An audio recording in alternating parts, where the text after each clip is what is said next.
Good afternoon. Good afternoon. We have with us the one, the only New Life Recovery Zone, Ben McCormick. How are you, sir? Top of the morning to you. Top of the morning to you, Donnie. It's another day, man. Despite what's going on in the weather outside, man, it's a little cloudy, a little rainy. That doesn't mean anything. We're here. We're here with Brother Frank Johnson this morning, and God allowed us to see another day, man. And I'm just excited about today's show and where God has brought us to, man, and what we're doing for the citizens in Baltimore who need mental health service.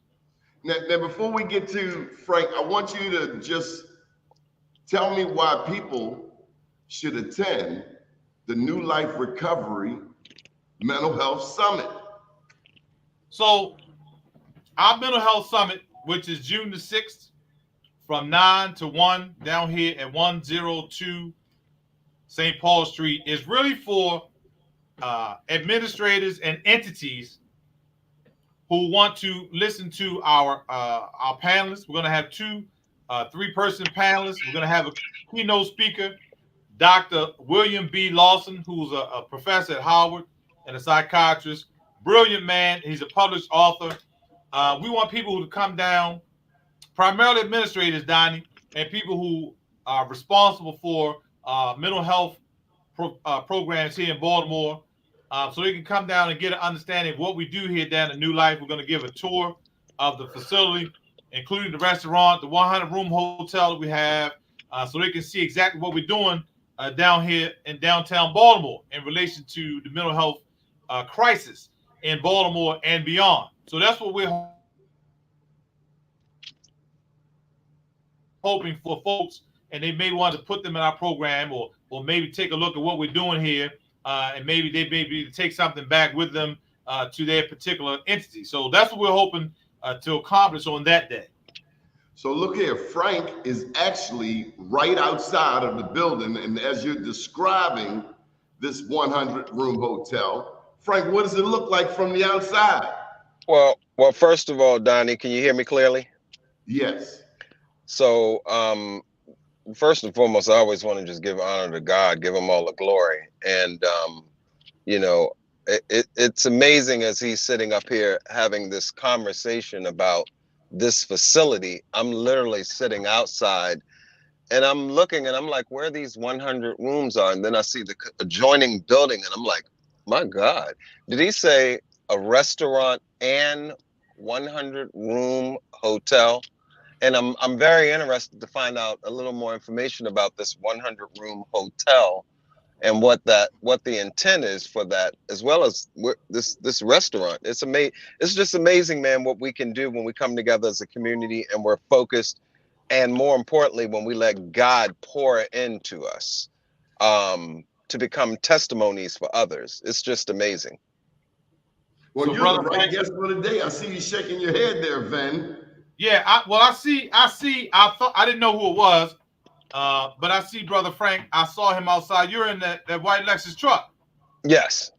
So I saw the truck sitting there. I thought somebody was here to pick up one of my clients, because I saw a client walking towards you, but then he went to the side. So I'm on the second floor office. Okay. Frank. Yeah. So I have an office. You see the restaurant that says Food for Thought Cafe? I was trying to figure if I can go in there and get me a breakfast sandwich and a coffee. So let me tell you what we did. It's baffling to a lot of people, Brother Frank. So I have a restaurant there, but it's not open for the public. I don't understand.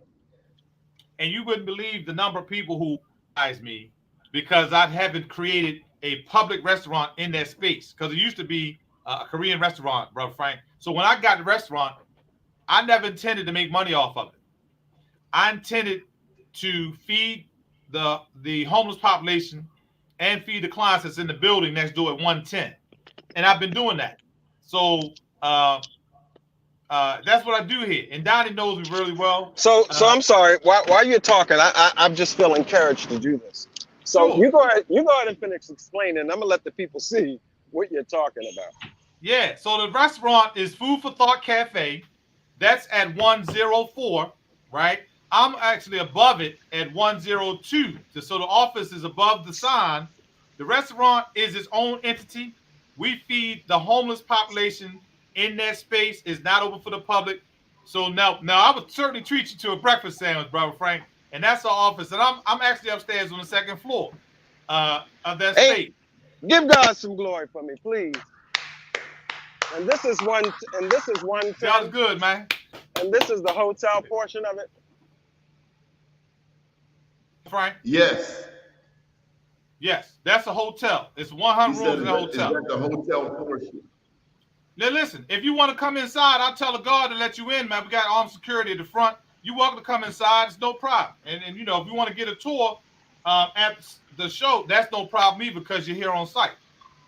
Yeah, after the show it'll be fine. But you know, I was, you know, Donnie gave me my instructions. So, oh, okay, there's the brother right there. Yeah, perhaps I could come in and find somewhere to actually sit and do this interview, but I'm fine. Okay. I just wanna be at awe of. This is crazy. I'm sorry. Frank, So by the way, we're downtown in the heart Yes, sir. of Baltimore. Look around us. Yes, sir. Courthouse, Yep. hotels. That's Mercy. Yep. And then you spin around, and Radio One used to be in this building. That's right. That's right. Yep. Yep. Radio One used to have this whole facility, and you've taken it over and turned it into something giving back to the community, not taking away as a black company in the community. Yes, sir. Now, brother Frank, I will tell you, as you pan over, you see. Y'all have to forgive me for this virtual tour, but I'm a visual person, so No problem. But carry on. Brother Frank, you see the where they're doing the work on the space next door? Right here. To the left. We see where they're doing the work next door. That's right there. That's 50 rooms. I will be occupying that Stop. space. Please stop for 1 second. You have to walk me through this. Okay. So are you saying you have this entire block? Are you saying you have this entire block? Yes, sir. We have that entire block, brother Frank. Slow down for me, people. I think y'all need to take y'all time with me. I'm going to go across the street and now show you what this black, powerful organization is bringing to the city to help and encourage our black people, homeless people. I have to imagine it's for people, generally speaking, not just black, but I always like to exemplify our black, brown, and indigenous people because we are so effective. So guys, I'm standing in front of this big courthouse, right? Now we're downtown. Get the whole picture. This is downtown, St. Paul Street, Mercy Hospital, Plaza. And all right, now we're going into the black zone. Look at this.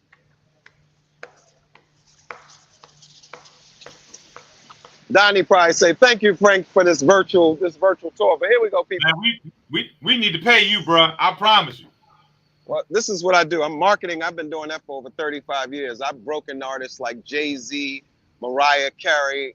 This is what I do. Kevin Liles is my mentor, so this is where I get it from. But Wow. Not to spotlight that or me right now. People, take a second and look one more time. So this to the left, this right here is the 50 room. Right. This right here, the smaller, shorter building is offices. And Am I right? office and restaurant. And restaurant. Restaurant is on the bottom, people, right by my Lexus is blocking it. And then this right here is 100 room Right. hotel. Right. Operational right now, bro, Frank. That's operational. So slow down with me for a second. Walk me through the vision for it. So this right here will be the restaurant where you feed the homeless and those who are housed in these two buildings. Correct. Right? That's correct. Yes, and sir. then this 50 room will be what? Explain it to us. So the 50 rooms will be open November 1st of this year, right? As you can see, they're renovating those rooms as we speak, right? So that's November 1st for it to be open and available. The 100 rooms, bro, Frank, is operational as we speak. There are people actually living in that building right now. Really? And talk to me about the people living in that building. I'm sorry, Donnie. I don't mean to take over the interview, but I'm very curious of this. So in that space, brother Frank, are folks who have said out of their mouths, Mr. McCormick or Mr. Gordon, that's my intake counselor, I want mental health treatment, right? Either for substance abuse, addiction, or strictly mental health. Because understandably, there's some people who are bipolar, schizophrenic, who've never done drugs, but they recognize they have mental health issues. So we attend to the mental health client in totality. So we offer them a space, a safe space in which they can recover and or get better or Jesus,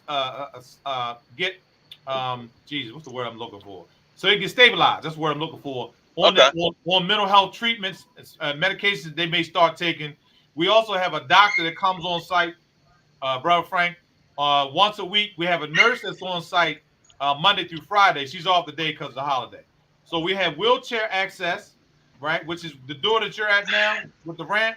This is an actual hotel? It's an Oh my actual God. hotel. Yes, sir, Frank. Yep. I just want to come inside and take a whole tour of this thing, but we'll do that later. Okay, Donnie, I'm sorry. I'm not going to take up any more of your time. So, no, I tell you what, if you like, I have on-site staff that can bring you in right now. You want to come in?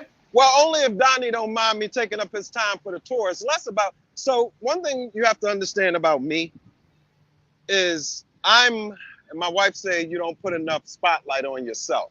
Wow. But God didn't give it to me for me. God gave it to me for people. Right.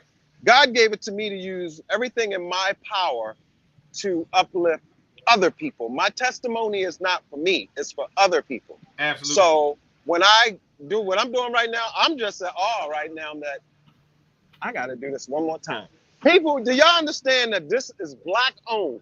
I'm going to do this one more time for you so you can understand. This is Black owned. This is you do see the courthouse right here, right? Yes, sir. You see how big this courthouse is? Well, right across the street from where well, let me shut up. I don't want to get into the political stuff. But right across the street from here is a whole entire block. 1, 2, 3, 4, 5, 6, 7. That's got to be about 7 or 8 stories Yes, in sir. each of these buildings. And then the smaller building with the restaurant. This is crazy. This is incredible. Thank you, bro. Let me make sure I turn my car off because I most certainly don't want anybody running away with my wife's vehicle. That wouldn't be good. All right, let's turn that off. Look, she wouldn't want to hear no excuses about that, Frank. Yeah, she's gonna be like, boy, you ain't paying attention. That she usually said. But so they're doing all of this construction over here. Right. Yes, sir. Getting this building that's gonna be ready by November. These trees are beautiful. Don't let them mess up these trees. Yeah, no, those trees are part of the historic look of the building. In fact, we can't change the front of the building because we're in a historic district. You know how that is. And we don't want to. Well, that's good. You don't want to. It looks beautiful. No, those buildings have looked like that for decades, man. Before Kathy Hughes and them had that spot, that's how they look. As you can see on the front of that building, it says Title Building. So it used to be the Baltimore Plaza Hotel, right? Do y'all realize this is right smack downtown? Absolutely, man. In the middle of everything. Yeah. There's a there's a whole block. Yeah, we're very fortunate, man, to be able to get that space and to be doing something positive and uplifting in it is a whole nother story. So we're very pleased. We're very blessed. And Donnie knows me well. And I have a mission and a vision to help our people, man, because if we don't help our people, nobody will. You know, the most interesting thing is that you identified one of the most intricate I don't want to say downfalls, intricate issues in our Black community, which is mental. Absolutely. Because most of what we're going through as a Black race, I don't even want to say African American, I don't even really want to say Black because we ain't Black. So I hate that word Black. Like, I'm not a Black man. I'm a beautiful brown, bronze, whatever man. Actually, I'm a man of God before all of that. But you guys have really targeted and identified something that's so traumatic in our communities, which is mental health. Mental health, if we could figure out a way to achieve some positive move forward in affecting the change of our mental, which is our internal subconscious, conscious, subconscious mindset the way we feel, the way our hearts, the way things affect us, which is derived from what we've been through and what we're still being put into intentionally. And actually, it's getting a little, the pressure's about to heat up on us. It's the way Absolutely. it's designed. Absolutely. But if we could change the mindset of our community. I showed the video on my Instagram page yesterday. Me and my wife get up and we usually go for a jog. Well, she go for a jog. I go for a walk. I don't mean no harm. My body don't take it sometimes. But as I was walking, I was, I be looking, I be thinking, a lot of times I don't play music or anything. And I saw these ants on the ground. And it was like 1 million of them. And they were coming from everywhere. All of them were going to one place to build for one thought process, one mindset. If we could all transition ourselves as a community in the African, we spend more money than any race in the world as consumers. And we have nothing to show for it after we go to work every day. I'm sorry, I'm in the wrong place. Let me go stand in front of a sign that says New Life and do this, because I need to make sure they understand where I'm at and what we're talking about. But we consume more and get less out of it. The most affected, the most underserved, the most good Lord, as much money you think our community would be $1 billion. Well, we are $1 billion community. Hold on, is it right? There we go. That's great. We are $1 billion community. Actually, Frank, it's 1.6 trillion. But let's reel this thing on back in. Thank you. And take it from the top. First of all, we'd like to welcome you, Frank Johnson, to the Donnie. Recovery Show. And you are, as it says right there, the author of Ambitious. Do you happen to have a copy so that we can at least give you a book copy, cover some visual? Okay, give me 1 second. I do have a copy of it. I actually have copies if you like to, purchase them to give away or something. Let's see. Frank. Give me 1 second. Frank. Let me reach into my golden bag of 1 million books that I carry. I keep my books on deck, so people are. I always tell my wife I could post online all day long. Let me flip my camera around. I could post online all day long about my books, and people log on and buy them. People like to buy from people. People are, they're field persons, so I keep them in my trunk, in case anybody want to get them, because I like to autograph my book, because to each person, I like to write something personal to them inside. But yes, I do have my book, Donnie, to answer. Let me get a copy, bro, Frank. I'm here. I'm upstairs. I want a copy, and I want mine autographed, because you did a great thing for me just now. You didn't have to. Well, you showed the public where you are. Quiet on the set. I didn't do anything that we should not be doing for each other in our community. This is what we're supposed to be doing. When Donnie invited me to come on this show, and then, once I got here, he said, well, Frank, it's really not enough room for me and you to sit side by side. I was like, it's cool, Donnie. I'm here, man. I'm waiting for you to get out of there so we can go have some coffee, because that's my brother. I love this guy right here who invited me down to this show. We keep each other inspired, motivated. When we have things going on in our lives, we pick up the phone and we talk to each other. We embrace each other. And one thing I stand by today is that Donnie Glover has instilled in my spirit. If you have one good friend, you are rich.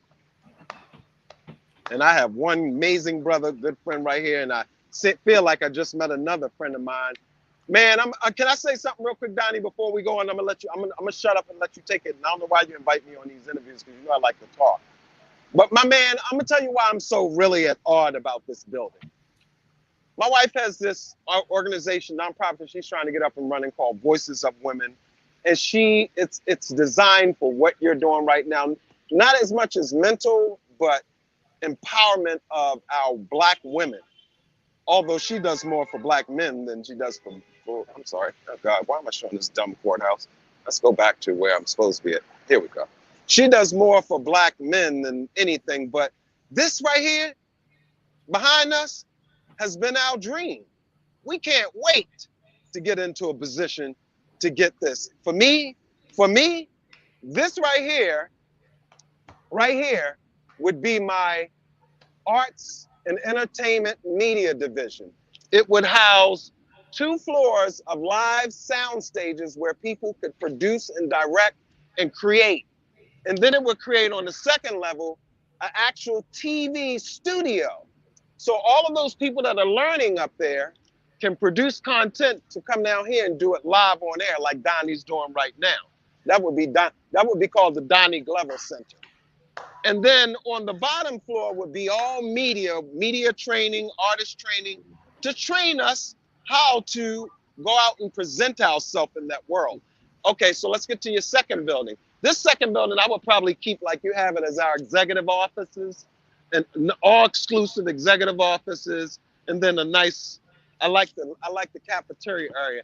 And then this building right here, I would actually use this as a live working hotel, but for specific people, so that, for instance, you know, you got these kids out on the corner, squeegee kids and all these people, you know, you give them jobs in there so that they can learn how to work and keep the building alive.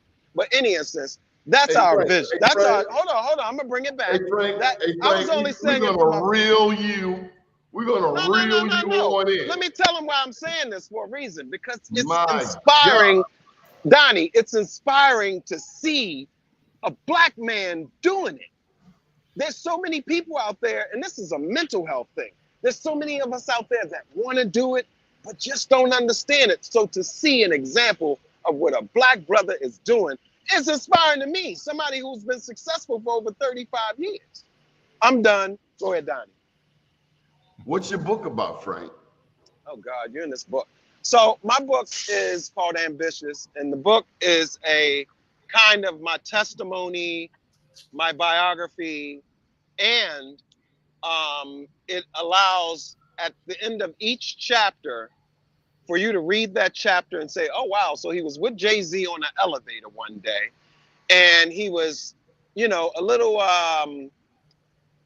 he was deep in thought. I was deep in thought about a strategy, and not knowing Jay-Z was going to say, what's up, man? Yo, what's up, man? What's happening? How you doing, bro? I'm like, good, Jay. He was like, what you doing? What's going on? I was like, well, Jay, I'm sitting here trying to understand my priorities and try to compartmentalize and prioritize my priorities. Jay said, let me see. This is what he said to me on the elevator. Now, Like, yo, you were looking, what were you looking at? I was looking at a sheet of our priorities at the record labels. You know, obviously, you know, you got 10 artists. You can't give them all the same attention at one time. You can't. It's just not designed that way.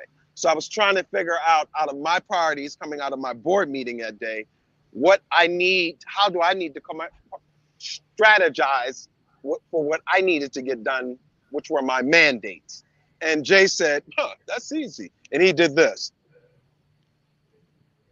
And I'm not going to say what it was, but it was an interesting conversation for a reason that I won't divulge, because I don't, you know, it's, you know, I wouldn't want to put people in a position, but it was interesting. But he made it that simple for me in a conversation that I've never had with him as a one-on-one. And it was insightful. As the president of Def Jam at that time, you know, what I got from the meeting and then what I got from the president. You know, it always go to show that, you know, there's different mindsets and different approaches to doing your job. So but that chapter, what I do is after that, you read that chapter, you then have a Q&A that says, what was your takeaway from that conversation? How would you have approached that conversation? How would you have applied that? How can you apply that? So it's more of a workbook on life's lessons through testimonies and applying it to yourself. So that's what the book is. It's really about testimonies and using those testimonies from somebody that had successes in their prospective field. How would you apply that to yourself? How do you wrap your brain around working at Def Jam and raising a family? Tough. Well, first of all, you have to provide for your family. So family, that's the first thing that's in your mind. How am I providing for my family? In order for me to provide my family, there are sacrifices. My wife at the time lived in Baltimore with my kids. When I was offered the opportunity to relocate to New York, she didn't want to go because she thought she would be there all alone. So I had to make a decision. Do I want to leave my family and move to New York? And that I did. Why? Because I had to take care of my family. And it was, and you know, just in my spirit and in my heart, it was something that I always just wanted to do. Donnie, as a, you know, kids growing up in the hoods of Baltimore. I grew up in Mason Court, where my mother raised us when we were kids, and ultimately struggled her way to start purchasing a home and move to West Baltimore, where she now owns a home.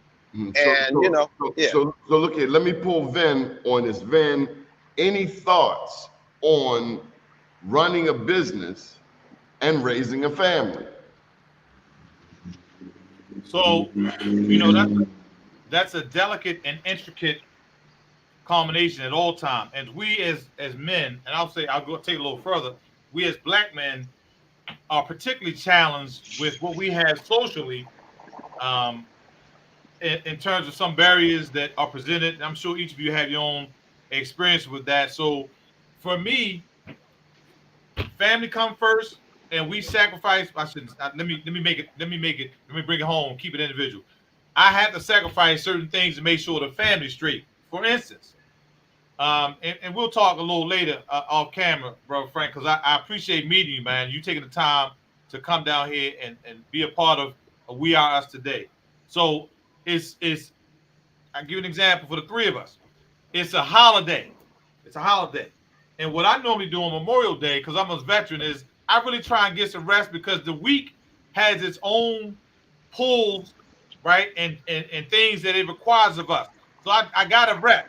But I got a business. I'm the owner. I'm the CEO. So I'm here on site, right? So I'm here. We got the podcast going on. I could have did it from home, but there's some things that happened at the hotel in terms of a leak, because somebody was I'm going to give you a real-time situation. A leak was reported to me Friday, right? Somebody who is no longer going to be in the hotel that we're dismissing, she intentionally flooded her room on Friday. That leak caused the three rooms right underneath of her. This was a 5th floor leak. 3 rooms right underneath of her to be damaged, and then an additional room below that. So 3 4th floor rooms, a 5th floor room, and a 3rd floor room, all was damaged by this lady who was mad because she's being put out the hotel. So I had to move 2 clients right away to 2 empty rooms so they could be okay, right? So that person was removed on Friday. You know, it was kind of loud, kind of ugly, but that's the result of you acting out. So she was removed. So the management company is fixing those rooms up. So I was out of town, down, you know, to South Carolina, visit my parents. I came back last night. The first thing I had to do was come on site and heard about it, I see it in writing. Let me come take a look at what's going on. So I did that first thing this morning because it had to be done. Now I have family members who are in town visiting, and I hope to go get with them later on, because you may not see your family again for whatever reason. You know what I mean? Time is short, getting shorter.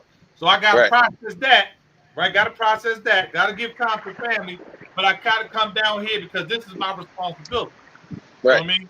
So that's the balance, and you got to continually find the balance, right? Got to continually find the balance, but you got to continue to feed yourself spiritually so that you can find the balance. I'm glad you said that. I'm glad you said that. The balance for me, right? So let me just jump in here. This is for both of them, and this is along the same lines. What do you do in the morning? And I say that because I'm liable to hit either one of you in the morning for my food. What are you doing first thing in the morning, Van? So Donnie, and I'm talking about that spiritual food.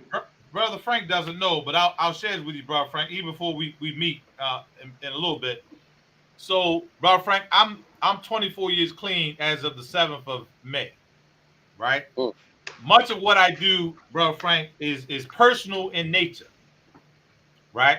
I have a passion to see the underdog and the downtrodden succeed, right? Because of what I've gone through in my personal life. And as a recovering addict, and I use that term because of the definition, right? I ain't tripping. As a recovered addict, there are certain practices that I have for myself to continue to strengthen my relationship with God. One of the things is, and I don't know if you know anything about 12 steps, right? One of the steps is step 11 is prayer and meditation daily, so you continue to have a conscious contact with God. So in the morning, between 6 and 7, every morning, I make sure to put some time aside where I don't have no TV on, no radio, and I sit in a quiet space, and the space is dependent upon where I am at the time, right?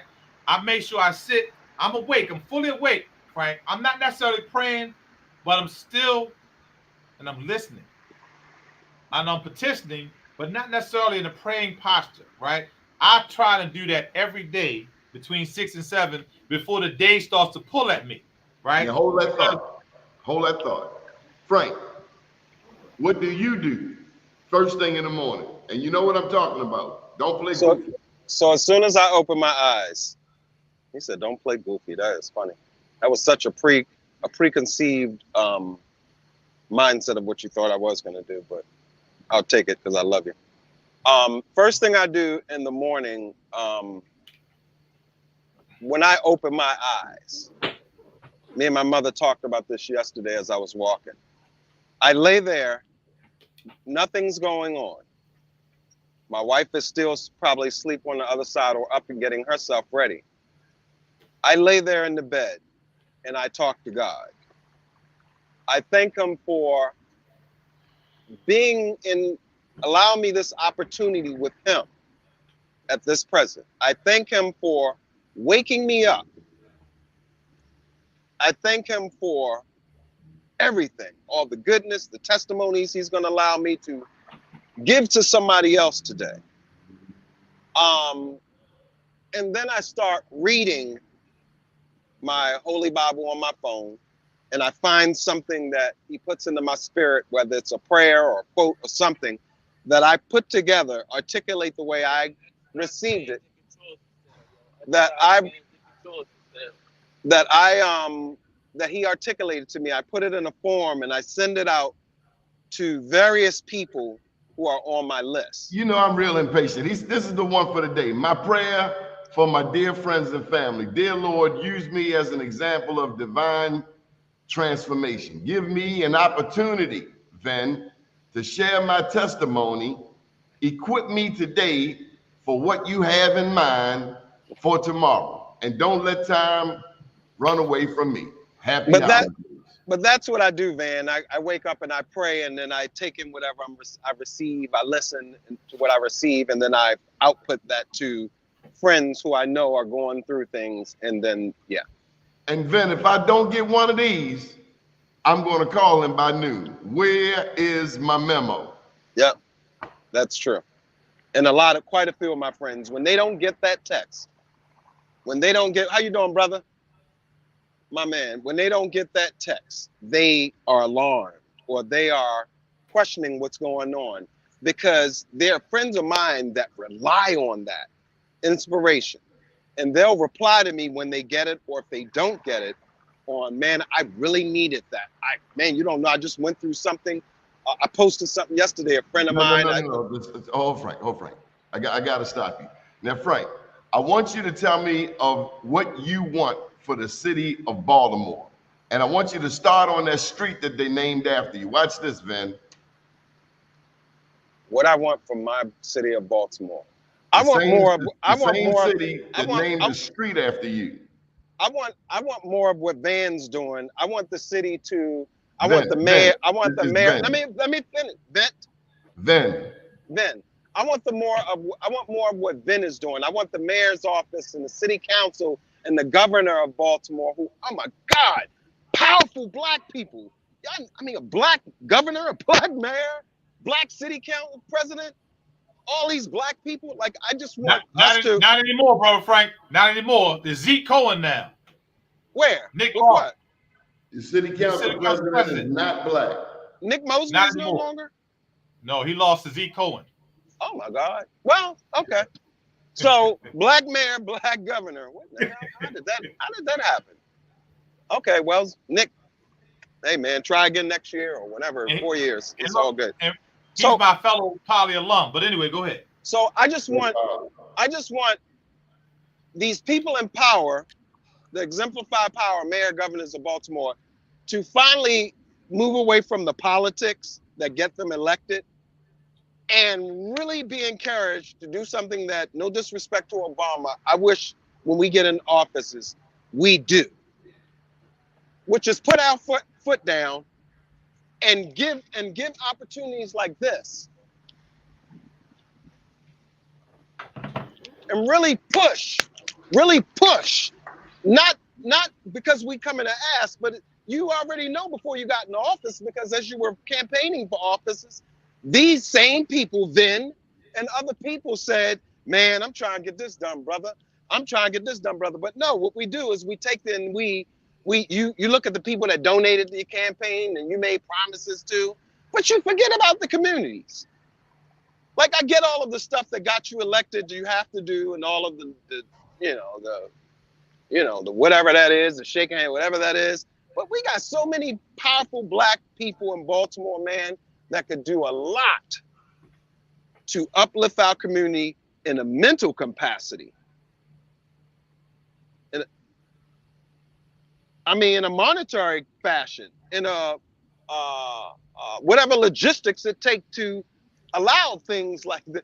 Like, I don't mean no harm. I'm just so at awe with a whole block. I drive by this place so many times, and I would have never known that sign, New Life Recovery Center, was connected to this whole block.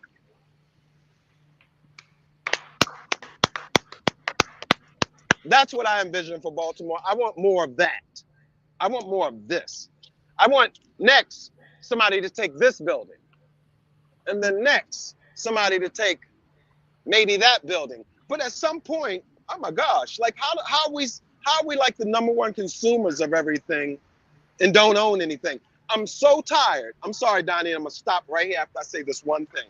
I'm so tired of going to a corner liquor store owned by somebody else except for people in that community. I'm so tired of the fast food stuff we consume every day, all day, at these corner carryouts in our community. We don't own, don't have no soul food, no real food, no vegetation. We eat fried chicken, we eat rice, no vegetation. Like, what in the world is going on?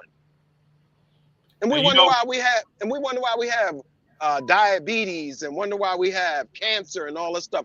Although that's another story, but I'll leave that to when I get my man Rev Yearwood on here one day. Go ahead. So Vin, if I think better, I do better. Any thoughts on what Frank just said? I'm sure you have a lot. I do, right? But we ain't got but 21 minutes. But anyway, so bro, Frank, you are absolutely correct. And one of the things that I say when I'm having this discussion is that we occupy the hood, but we don't own the hood. You know what I mean? Terrible. The Koreans, and this is not racist. This is fact. Nope, the Koreans it's not. Are in the hood deep. My hats off to them, because they come down there and set up shop, and then they get in their van, right, and they go to the county where they live at. That's just how it is. We all know that. The liquor stores, most of the liquor stores are owned also by Koreans or Africans. Very few by African Americans, right? That's just how it is. That's fact, right? We can go in any city, any neighborhood in Baltimore City, and we'll find that to be true, right? That's just how it is. Hip Hop Chicken, those brothers coming from New York, they migrated, so they popping up everywhere. I'm not mad at them. That's just how it is. Blacks could have owned those same spaces and started those businesses, but for whatever reason, we didn't.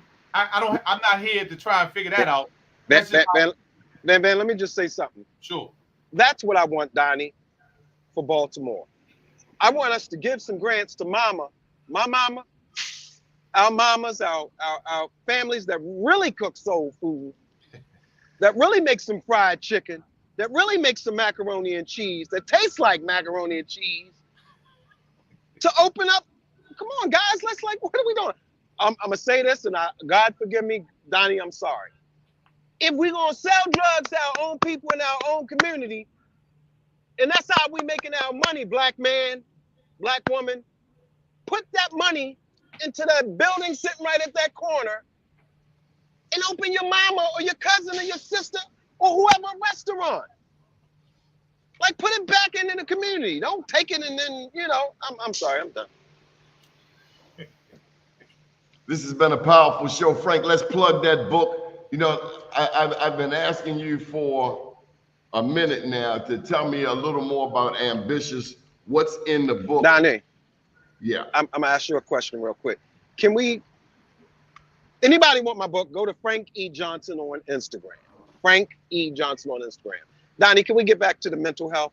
I want to talk about this. You got me riled up again. And I know you, my brother, because you don't take nothing if somebody come in and destroy Sandtown or your community. I want to focus on this mental health, please, if we can. I'm sorry. Well, at least let me do an introduction. This is Frank Johnson. He is the author of Ambitious, an entertainment executive with over 30 years experience in music, marketing, and business, including an extensive regional and national promotions history. His experience includes executive positions at Def Jam Universal Music Group, Atlantic Records, Def Jam Interactive Gaming, National Hip Hop Caucus, 300 Entertainment, E1 Records, and more. He has worked alongside and under the direction of music industry leaders such as Russell Simmons, Lyor Cohen, Kevin Black, Kevin Liles, and friend mentor Kevin Liles. Still, it is working closely with the city of Baltimore through various philanthropy initiatives that makes him the proudest. Kevin Liles always impressed upon me to give back to our city, which is the reason I pride myself in community service in Baltimore. My friend, Frank Johnson. Love you, Donnie. I love you like cook food. You like you're my homeboy. You're like my best friend. You're the person that, out of a lot of my friends, when I want something real, you give it to me real. I don't care if it's my marriage, it's my thoughts on life or my personal or whatever it is, you give it to me real. And again, if you have one good friend, thank you, Donnie. And I have quite a few really good, true friends. I'm rich. I feel rich. Yes, I want to go back to something that you just said that's very important that might have went over a lot of people's heads. You said, and I try and incorporate this in my so you said when those people that you're connected to don't get that memo in the morning, they're like, wait a minute, hold up, what's going on with Frank? And I'm gonna tell you something. This is what I learned. We gotta have people like that in our lives. People that look for us, because if we're habitual in some things, right? When we fall out of habit, right, brother Frank, it means something's going on. It might not be negative, right? But there's something going on that causes us to not do what we normally do, right? But people have interpreted as wonderful and spiritual and powerful and helpful. We ain't doing that. Something is pulling us away. And a true friend will say, hey Frank, what's going on, man? You all right? I ain't get that thing, man. What's up? And then you have the opportunity, if you haven't expressed that to him, right? For whatever reason, bro, Frank, it might be something you want to talk about, but your friend calls you and he's expressing his concern for you, and it gives you the opportunity right then and there to say, look, man, yeah, something going on. Let me tell you what's going on. And then, so that's a friend, right? So that's why, man, when we get into habits, good habits, positive habits, spiritual habits, right? It is, yeah. So let me tell you about that sign. You made a very good point. I intentionally don't put a bunch of signage on the building that says New Life for a couple of reasons. One is I'm a very humble person, right? I got it on top of that so people can see this is New Life. But the hotel, if you get an opportunity to, not you, brother Frank, an individual gets an opportunity to call that number, or they come into the office and they find out what they need to, they find out that this is a place of hope and help, right? So the people who need to know it's there will find out that it's there and what it's supposed to do. Now I'm gonna tell you something, and Donnie knows this, brother Frank. I have another set of offices, and actually I have a few in West Baltimore. 2017-2019 West Pratt Street, right? Southwest Baltimore. It's deep over there. You know what I mean? If you know that space, Pratt and Pulaski, it is what it is. But I'm over there, right?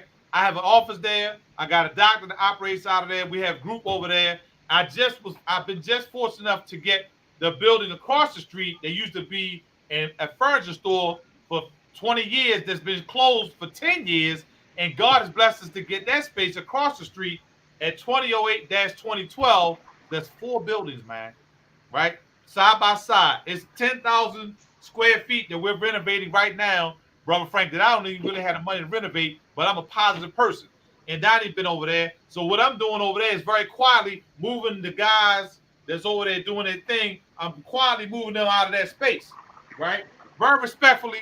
Hey, fellas, can y'all not, you know what I mean? Can y'all go down there? All right, OG, very respectful. It's how you talk to people, right? And you know, when I go over there, man, I take about 15 of them and I buy them some lunch from the carryout up the street. And look, you know what I'm doing over here, man. I need y'all to give me some space. All right, OG, right? So when I come over there, man, hey, OG, what's going on? They speak to me. You know what I mean? I know they gonna sell weed around the corner. I don't care about none of that, right? These young kings that just need to see a different way of life. You know what I mean? And 4 of those guys, these guys are between probably 18 and let's say 30, Brother Frank. So 4 of them in the past year, one at a time, has come across the street to the space we occupy and knocked on the door and has said to me, and I don't want to stay on this long because my eyes gonna water. They said, LG, man, my girl pregnant, man. Man, can you help me get a job, man? Because I don't really want to be out here, man, doing this, man. But I need a job, OG. And each of those guys, and I don't say this to be pretentious, man, or boastful. I have helped each of those men who have come to me and say, I need your help. I have helped them get jobs, Brother Frank, through the resources I have. They haven't been on that block since because I watch, I look, right? And I text them every now and then. One is out the airport. One is out Jessup. One is he's fortunate enough to he's Amazon, driving Amazon because he has a license. Because these brothers, they don't have no ID. Only one of them, the 4, had a license, right? That's just how they are. You know what I mean? So all of them are working jobs that's paying at least $18 to $20 an hour, right? All of them have at least one small kid, and they between the ages of 19 and 23. These 4 guys. I am obligated, man, to help these men, these young men, do better. We ain't talking about them using drugs and alcohol. They was out there on the street. You know, I think they need to do that, right? But if you give them an alternative, most of the time they'll take your alternative because they don't really want to do what they're doing. They think they have to, right? But if you show them, don't tell them. They don't want to hear no sermon. They want to see a sermon. If you show them another way, it's a good possibility because them dudes got them jobs and they gone, man. And I got to pose this to you, Vin. Sure. We often talk about the addiction, the substance abuse. We talk about the addict who goes and buys that Ready Rock 10 o'clock in the evening, midnight, 3 o'clock in the morning. Then we only got 10 minutes. But what about the dude or the female who's selling it at 2 o'clock in the morning, 3 o'clock in the morning? What's going on? Wrap that brain around that. See, so people already, most people, right? I'm trying to use my words carefully and not to generalize. Most people think when they hear the term addiction, they automatically think of drugs and alcohol. When in fact, addiction is a broad category, and I know you guys know, right? We can be addicted, and many of us are presently addicted to something, right? But because it's not necessarily destroying our lives, we don't think we need to change it, or it's not an issue, because generally addiction is not even focused on in our lives until something is taking its toll on us in some capacity in our lives. We ain't paying the bills, we ain't paying attention to our wives, we ain't going to work, whatever it is, right? Then we find, oh, I got a problem. But long before it becomes a problem, right? That an external problem. It's a problem internal, right? Your wife noticed it, right? But nobody else noticed it, right? Or your homeboys close to you noticed it, but you just don't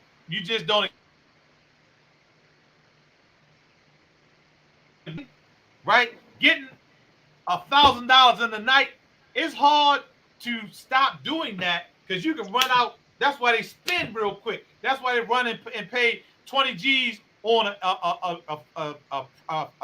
Lexus, a used Lexus, and they throw some rims on it because they got that money real quick. I need to shine real quick, but that money don't never last long. And look, I'm gonna go back to something Frank said. Frank, I remember back in the day, man, when the drug dealers previously, they would take their money and they would use it in the hood. Yep. They would get that corner store because most of the corner drug dealer taking their money and giving it to putting their cousin on, right? Or putting that entity in somebody else's name. But they own many examples of that, man. Little Melvin, Peanut King did it. Not, they. I was just going to say the Underground, Odell's, Gatsby, absolutely right. The club, hey, especially the club, Club Envy. When Lee Mike, what's his name? Lee Daniels was with V103. But we don't, that's so a lot of that was done previously. It's not so much done now. It's done privately. They buy the cars and the big chains. The mindset has changed. But addiction is simply when you do too much of anything broadly. I won't get into the clinical terms. If you do so much of something that it affects your life in a negative way, it's an addiction. Food, the sex, pornography, gambling. I'm also licensed for gambling, brother Frank, and Donnie mentioned that earlier. I have right now some people in my program who spent the mortgage money, they're in foreclosure. Somebody that spent the car note money, so they got repossessed recently. They spent the daycare money, so the daycare put their child out. So I have people that spend a lot of time at Live and Horseshoe, ain't got nothing to do with the drugs and alcohol, right? They caught up in that gambling. I got a dude who spent a lot of time sports betting. His job, he don't even do his job. City guy, he worked for the city. He's suspended right now because he ain't been doing the potholes because they track you now, right? So, and the funniest thing is mental doesn't even stop there. Mental stop with people who just grew up in abusive families. People who grew up seeing their mother being slapped around. That's right. People who grew up seeing their brother getting shot in the head or stabbed or whatever, as my youngest brother did, coming out of jail and walking and somebody stab him in the back and then they turn around and stab him in the heart. When 10 years, 7 years prior to that, limos was pulling up in the block because he was Carver's best and trying to draft him in, but he wanted to take a year off, and now look at him, he's in the grave. But it goes deeper than just materialistic things. It goes in the family and what we've grown up into and watching our moms and our families struggle and all of, it's mental wellness ain't got to just be about drugs, people. Right. We going through things in life. We can't find a job. We done bust our butt. And people going to school, kids going to school, spend all of this money in college, get these degrees and can't find a job. Mentally, that is an issue. So now they got to figure out how to go out and cope with that. It's crazy. But again, go ahead. But again, if we see more examples of you